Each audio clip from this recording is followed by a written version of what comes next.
बहुत सावधानी की जरूरत है। जाके प्रिय न राम वैदेही, तजिए ताहि कोटि बैरिशम, यद्यपि परम स्नेही। यद्यपि वो परम संबंधी है, स्नेही है, पर वो प्रभु से श्रद्धा भाव नहीं रखता है, तो हमें अंदर से उसका बिल्कुल किसी तरह का सम्मान, प्रियता ये नहीं रखनी। अगर हम तनिक भी सम्मान देंगे तो वो हमारे पास बैठेगा, हमारे कानों में जो नहीं पड़ना चाहिए ऐसे शब्द सुनाएगा। अगर हम प्रियता रखते हैं तो उसका असद भाव हमारे पर आक्रमण करेगा। निर्लिप्तता ही परमार्थ की सिद्धि है। जो जितना निर्लिप्त अर्थात ममता रहित, आसक्ति रहित है, वो उतना ही परमार्थ में सुदृढ़ भाव से चल पाएगा। इसलिए उपासक, कलिकाल है, सत्संग मिलना दुर्लभ है, कुसंग की बहुतायत है। सतमार्ग पर चलना बहुत कठिन है, असत का ड्रामा बहुत है, माया की नौटंकी बहुत है, लेकिन सतमार्ग में चलना बहुत कठिन है। सम्यक बोध होना यह बहुत दुर्लभ बात है। किसी एक अंग को जान करके अन्य की निंदा करना, यह अल्पज्ञों का स्वभाव और प्रभाव होता है। जहां प्रेम रस में प्रवेश पाने के लिए वेद का भी त्याग है, लोक की त्याग की क्या बात। वेदान्न पे संन्यास्ति, स्वयं भगवान की श्वासों से भगवान वेद का प्रादुर्भाव हुआ। वही भगवान श्री कृष्णचंद्र जी के रूप में कह रहे हैं, त्रिगुण विषया वेदा निस्त्रिगुण भवा अर्जुन। जहां वेद त्रिगुण के अंतर्गत की बात करते हैं, उनका त्याग कर दो और त्रिगुणातीत हो जाओ, वेदातीत हो जाओ। सम्यक बोध ना होने के कारण वो एक सिद्धांत को पकड़कर अन्य सब की निंदा करने लगता है, वो अल्पज्ञ है। कहीं भी किसी भी सिद्धांत की निंदा करने की आवश्यकता नहीं, क्योंकि सब सिद्धांत, सब मार्ग, सब उपासनाएं उसी एक परमात्मा की हैं। अपनी उपासना को अपने लिए सर्वश्रेष्ठ मान करके तन्मयता पूर्वक उसमें लगो, तो आपको पता चल जाएगा कि एक ही है जो अनेक रूपों में भास रहा है। अगर हम किसी की निंदा करते हैं तो हम अपने आराध्य देव की करते हैं, अपनी आत्मा की निंदा करते हैं। नहीं समझ पाते ये अज्ञानी जन। इसलिए संग बहुत सोच समझ के किया जाए। किसी भी रूप में कुसंग हो सकता है, कोई भी हो। जो हमारी मति को हमारे इष्ट के नाम रूप लीला धाम सेवा स्वाध्याय इनसे विलग कर दे, वो भारी कुसंग, माया कुसंग फैला रही है। भक्ति का सत्संग, ज्ञान का सत्संग, अष्टांग योग का सत्संग, कर्म योग का सत्संग भगवान ने क्यों वर्णन किया? एक ही बात कह देते। अलग अलग मति है, अलग अलग स्वभाव है, उसके अनुसार वो साधना स्वीकार करेगा, पहुंचेगा उसी परमात्मा के पास। रसास्वादन का भाव विलग है, तत्व में नहीं। ये अज्ञानी जन एक पक्ष की बात जानकर अन्य पक्षों की अवहेलना और निंदा करते रहते हैं। ऐसे जनों की बात नहीं सुननी। जो साधन पक्ष में दृढ़ है वो सावधान रहे कि कहीं साधना का अहंकार ना आ जाए, नहीं भ्रष्ट होने में देर नहीं लगेगी। जो आश्रय पक्ष में दृढ़ है वो निश्चिंत हो जाए, क्योंकि आराध्य देव उसको संभालते हैं। आश्रय पक्ष से जो साधना बनती बहुत ही परम पवित्र, सुदृढ़ और दैन्य होती है। इसलिए आश्रय, गुरु का आश्रय, भगवत चरणारविंद का आश्रय अत्यंत आवश्यक है। साधन करने में अहम सुरक्षित रहता है। अहम सुरक्षित रहने में तत्वबोध की तरफ वृत्ति ही नहीं जाती, देह भाव में रहती है।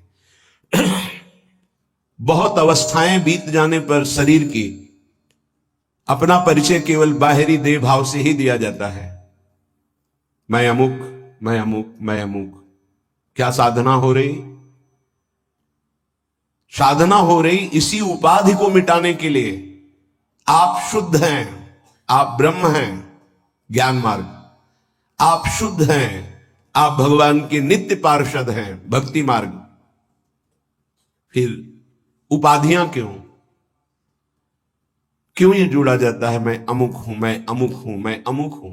इन्हीं को मिटाने के लिए तो साधना है। शुद्ध परमार्थ का स्वरूप समझना, गुरु कृपा ही केवलम। गुरु कृपा पात्र कभी देहाभिमान मलिन वृत्ति को स्वीकार ही नहीं करता, कभी किसी उपाधि को स्वीकार नहीं करता। उपाधि स्वीकार करने का मतलब है जन्म मरण का भाव पुष्ट कर लेना। कोई भी उपाधि हो, यहां से लेकर ब्रह्म पदवी तक। इसलिए सत्संगी उपासक सत्संग के द्वारा अपनी बुद्धि का मार्जन करे और अहम को दैन्य में परिवर्तित करे, तभी रंग आएगा। किसी भी तरह का अहम हृदय में हुआ तो परमार्थ ढका रहेगा। आप बातें कितनी बना ले ज्ञान विज्ञान की। बड़े बड़े महापुरुष जब अपना परिचय बताते हैं तो सोच करके हृदय द्रवित हो जाता है। कैसे परिचय बताते हैं? हनुमान जी कैसा परिचय विभीषण से बताते हैं? असमय अधम सखास मोहू पर रघुवीर, ये बोल रहे हैं। जिन महापुरुषों ने अपना परिचय दिया, क्वाहम तुच्छा परम अधमा प्राण्यो गर्ह कर्मा, ये परिचय है। हम परिचय क्या देते हैं? उपाधियों का। ये उपाधि ही तो उपद्रव है, ये पदवियां ही तो परम पद से भ्रष्ट किए हुए हैं। जब तक हम कोई भी पद स्वीकार करते हैं शरीर भाव से, तो परम पद का अधिकार खो देते हैं। पद मिलना अलग बात है, स्वीकृति करना अलग बात है। पद सेवा के लिए है, स्वीकृति परमात्मा की है। पद की स्वीकृति तो अस्वीकृति हो जाएगी परमात्मा पद की। एक सूक्ष्म विषय है। देखो महामहिम श्रीपाद प्रबोधानंद जी की आंतरिक स्थिति।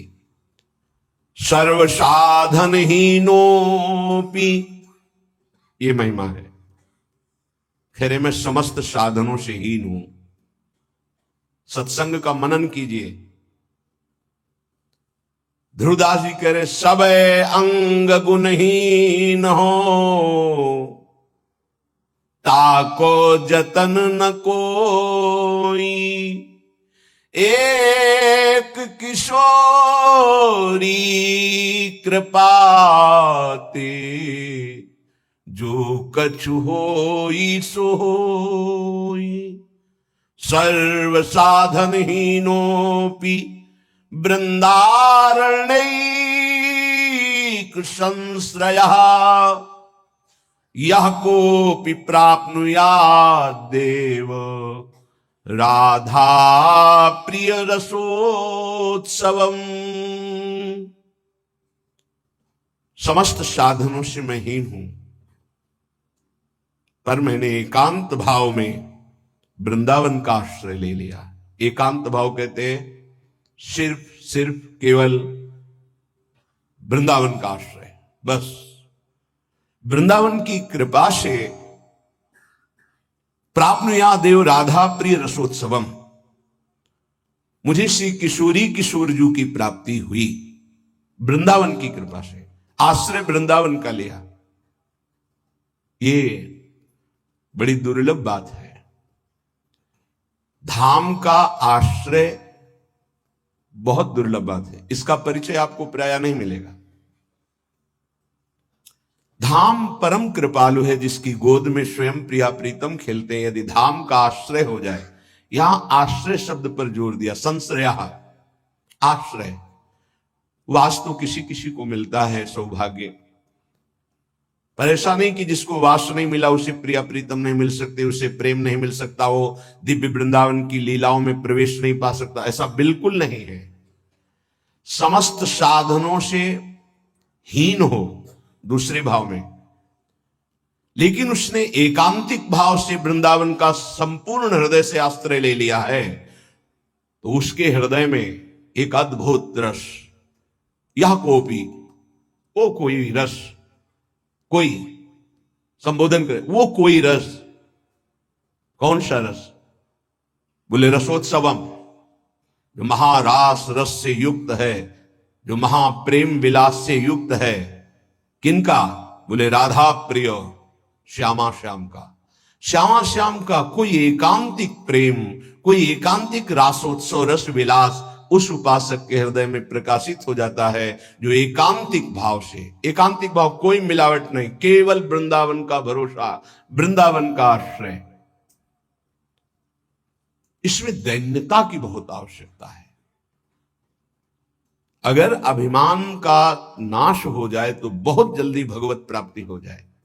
यही आगे बहुत बड़ा पहाड़ की तरह खड़ा है, उस तरफ श्यामा श्याम, इधर बीच में पहाड़ अहंकार का। बहुत कड़ुआ है ये, बहुत कड़ुआ। जहां ये जगता है तो कड़ुआ ही कड़ुआ रहता है, स्वयं को जलाता रहता है, दूसरों को जलाता रहता है। ऐसे इसकी बात होती है, ऐसे इसके आचरण होते हैं अहंकार के।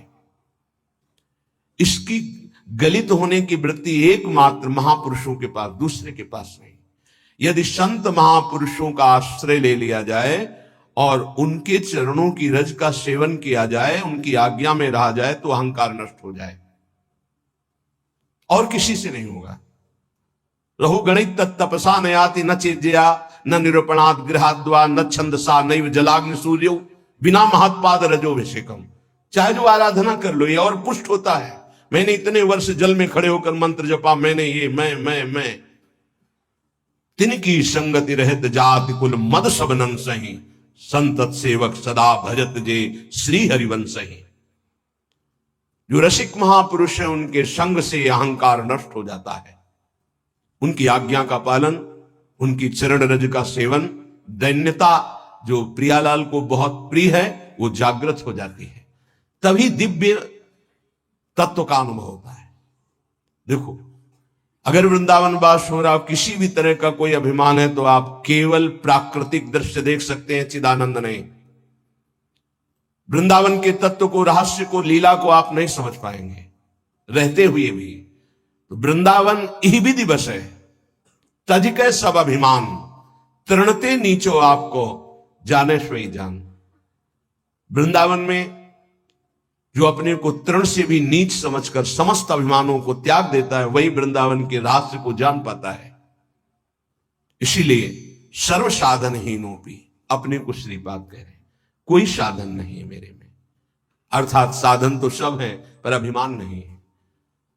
सबे अंग गुणहीन हो, न योग है, न ज्ञान है, न भक्ति है, न प्रेम है। हे प्रिया, जो हमें तो सिर्फ आपका भरोसा है।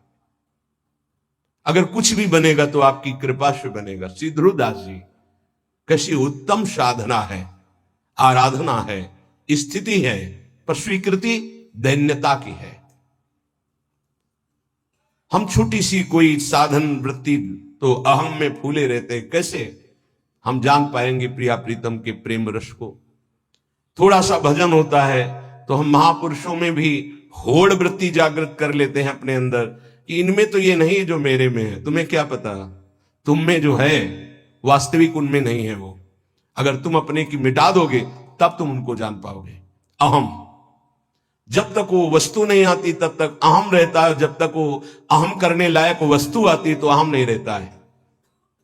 ये अध्यात्म है, ये परमार्थ है। बहुत पवित्र बुद्धि, पवित्र विचार, दैन्य भाव, इसके द्वारा ये जाना जाता है। ये भगवत मार्ग बुद्धि के द्वारा नहीं जाना जाता। बुद्धि के द्वारा आप अपने आप को भी नहीं जान सकते, फिर आप जिनके अंश हैं उनको कैसे जान सकते हैं।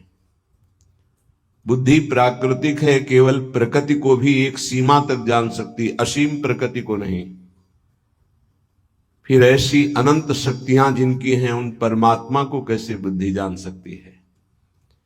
बिना साधन के पढ़ लिख कर केवल शास्त्रों से कोई भगवान या भगवत तत्व का बोध या निर्णय नहीं कर सकता। अगर ऐसा होता तो जितने भी महाभागवत तपस्वी जन, ऋषि जन, ब्रह्म ऋषि जन, इन्होंने फिर व्यर्थ में इतना तितिक्षा की, इतना कष्ट सहा, संयम से रहे।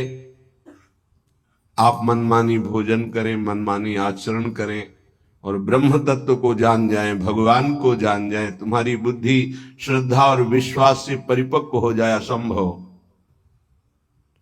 जब तक आपका किसी महापुरुष से आंतरिक संबंध नहीं होगा, जब तक आप किसी महापुरुष की आज्ञा में साधन परायण नहीं होंगे, तब तक आपकी प्राकृतिक बुद्धि परमात्मा तत्व का निश्चय करने की योग्यता ही नहीं रखती।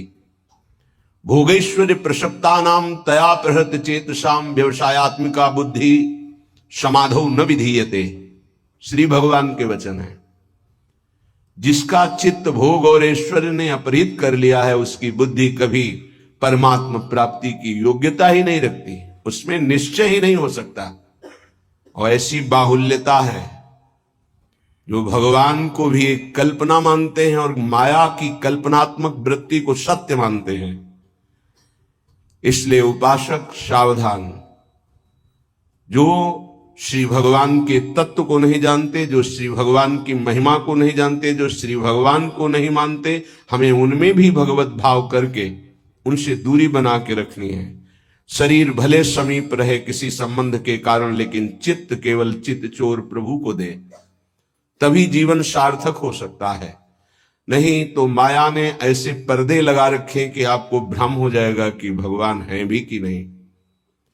ऐसे भ्रमात्मक पुरुषों का संग अपने सतमार्ग में बहुत बड़ी बाधा खड़ा कर देगा कि आराध्य देव पे ही संशय हो जाएगा, और संशयात्मा विनश्यति, उसका पतन निश्चित हो जाता है। क्योंकि इस फिसलन वाली माया में कोई रोकता है तो विश्वास ही कण कण में विराजमान, सर्वत्र विराजमान परमात्मा को प्रकाशित कर देता है। विश्वास जितना दृढ़ होता जाएगा उतना ही परमार्थ पुष्ट होता जाएगा। सत्संग से श्रद्धा और विश्वास बढ़ता है, पुष्ट होता है और उसकी रक्षा भी होती है। कुसंग से श्रद्धा विश्वास नष्ट हो जाता है, परमार्थ ढक जाता है, भगवान कल्पना लगने लगते हैं। इसलिए उपासक ऐसे जनों से दूर बना के रहे जिनके संग से कुमति का बढ़ावा होता है। जाके संग कुमति मति उपजय, करत भजन में भंग, तजोरे मन हरि विमुखन को संग। ये जो हरि से विमुख जन है, ये भगवान के रहस्य को नहीं जानते हैं। क्योंकि भगवान के रहस्य को जानने के लिए भगवान में अभिन्न होना, संसार के रहस्य को जानने के लिए संसार से भिन्न होना अत्यंत आवश्यक है। तो संसार में अभिन्न होकर भगवान से भिन्न भाव रखकर कभी कोई नहीं जान सकता, न संसार को न श्री भगवान को। यह सिद्धांत है। संसार को जानना है तो इसका त्याग करके जाना जाता है, और भगवान को जानना है तो तन्मयाः अभिन्न होकर जाना जाता है। ये भगवान से भिन्न, संसार से तन्मयाः कैसे जान पाएंगे, न संसार को न भगवान को। श्रीपाद कह रहे हैं, अब देखो कैसे आश्रय लिया जाता है। त्यजन्तु स्वजनाः,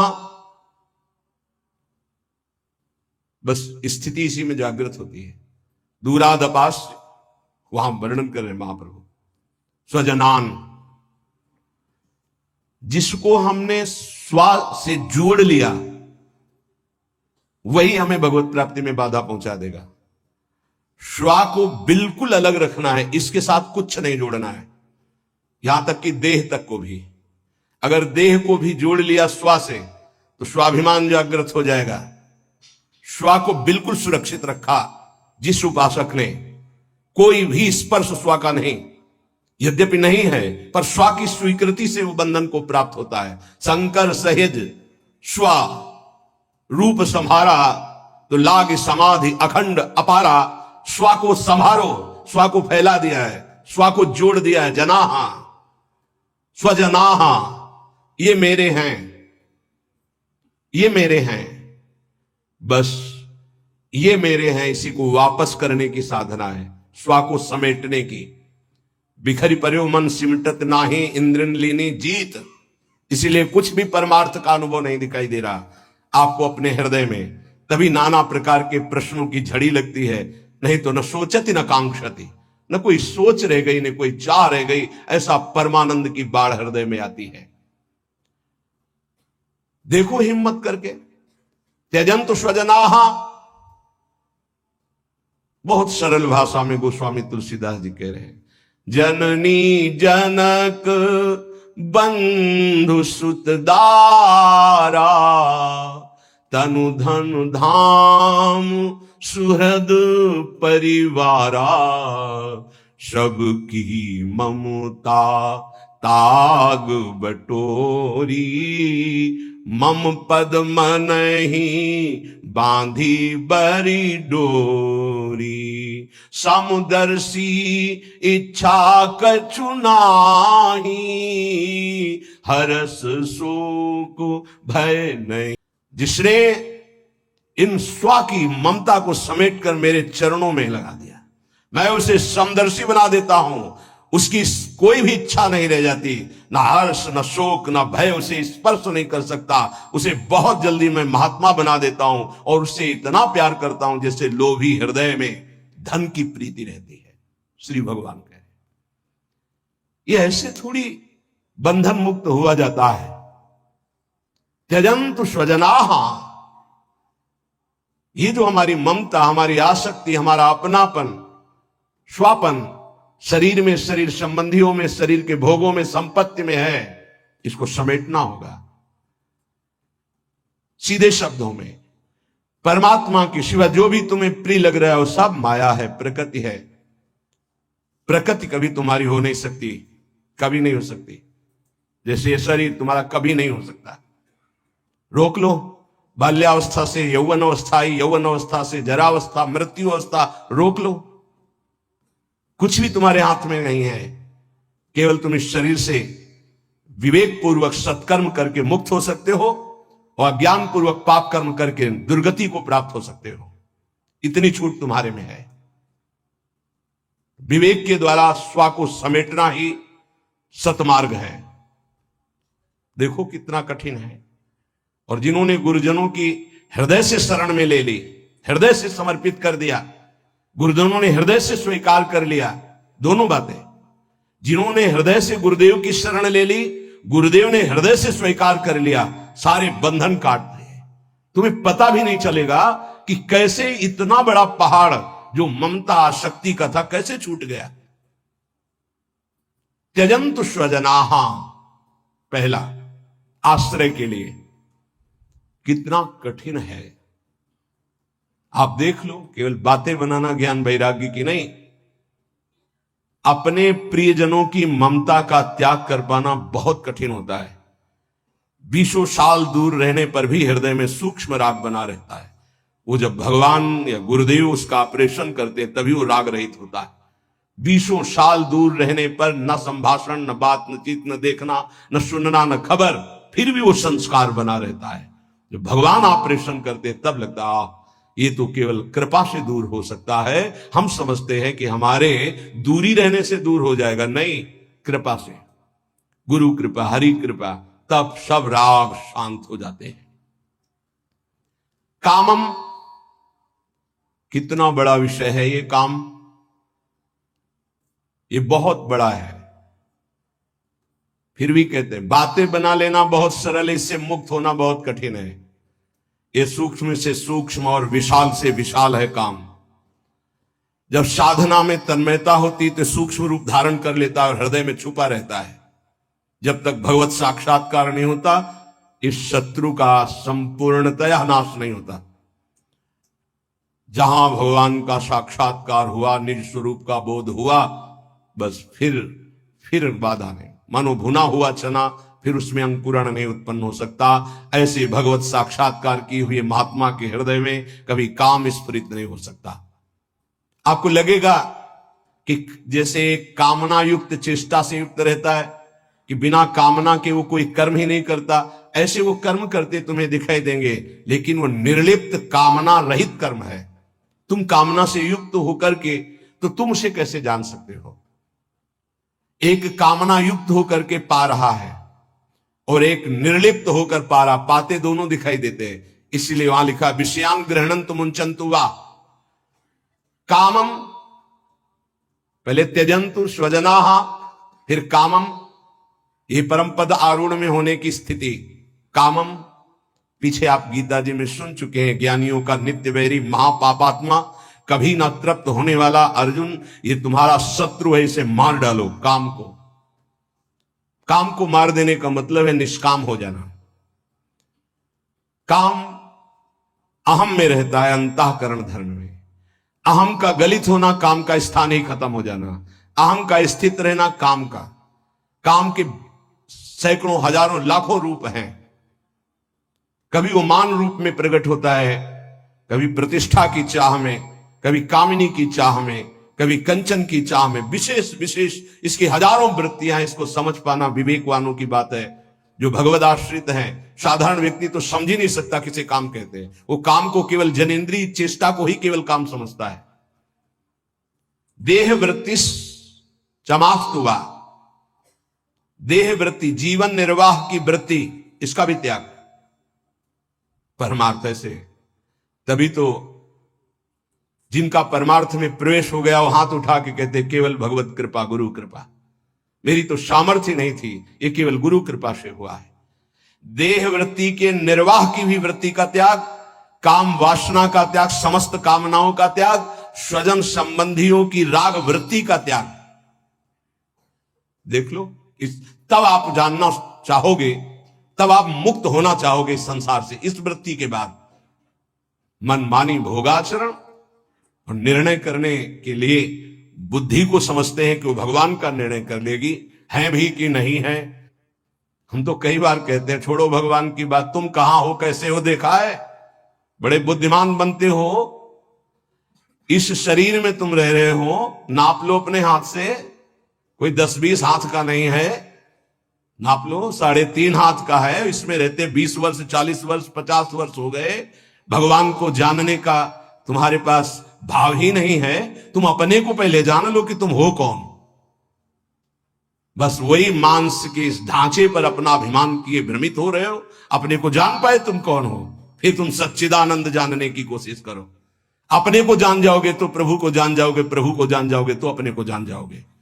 दोनों की एक ही वृत्ति, मम दर्शन फल परम अनुपा, जीव पाव निज से स्वरूपा। अगर अपने को जान गए तो ब्रह्मविद ब्रह्मयु भवति, जान जाओगे ब्रह्म को। ब्रह्म को जान गए तो अपने को पाओ निज सहज स्वरूपा। परमार्थ का पता नहीं, केवल बातें बनाने को परमार्थ माना जाता है।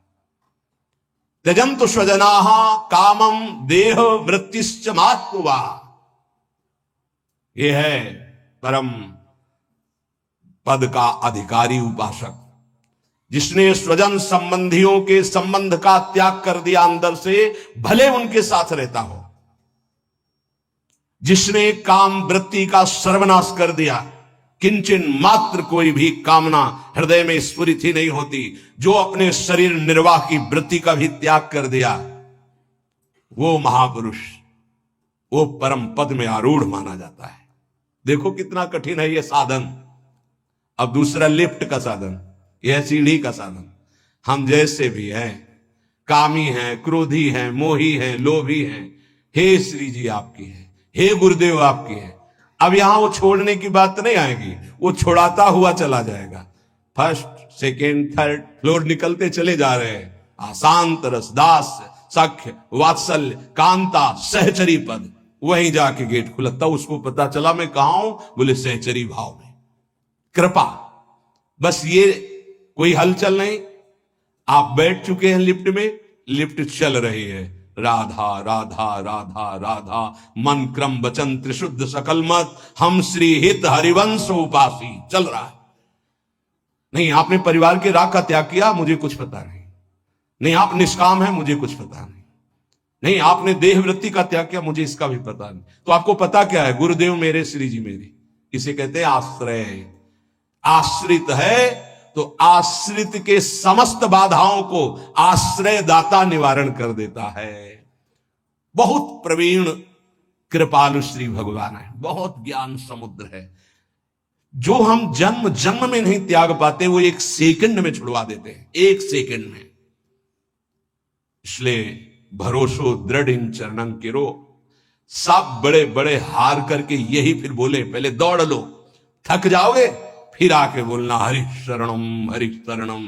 तुम्हारा सारा ज्ञान विज्ञान जब पूर्ण हो जाए तब